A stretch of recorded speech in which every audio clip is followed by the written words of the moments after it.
আমি এই মুহূর্তে দাঁড়িয়ে আছি কলকাতার ধর্মতলা চত্বরে, যেখানে শীত কিন্তু আস্তে আস্তে শীতের যে দাপট সেটা কিন্তু আজকে কলকাতার সর্বোচ্চ যে তাপমাত্রা 17 ডিগ্রি সেলসিয়াস, এবং আবহাওয়া দপ্তর সূত্রে যেটা জানা গেছে আগামী 7 দিনের মধ্যে কিন্তু জাঁকিয়ে শীত পড়ার আশঙ্কা রয়েছে।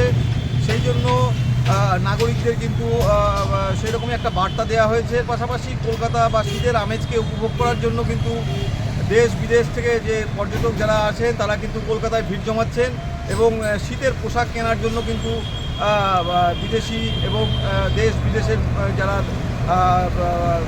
ক্রেতারা আছে তারা কিন্তু ভিড় জমাচ্ছেন কলকাতার ধর্মতলা চত্বরে, এমনটাই আমরা দেখতে পাচ্ছি। এবং এই শীতের প্রকোপ থেকে কাটিয়ে উঠতে কিন্তু কোথাও কোথাও যে উষ্ণ যে গরম যে তাপপ্রবাহ, সেই তাপপ্রবাহর মধ্যে দিয়ে কিন্তু অনেক মানুষ তারা সেই শীতকে তারা কিছুটা তাদের শরীরের তাপমাত্রা নিচ্ছেন, এবং কলকাতায় যে তাপমাত্রা আস্তে আস্তে জেলাগুলিতে কিন্তু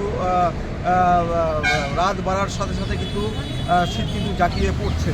এই ছিল আমার কাছে কলকাতার যে ধর্মতলা চত্বর থেকে আবহাওয়ার সর্বশেষ তথ্য।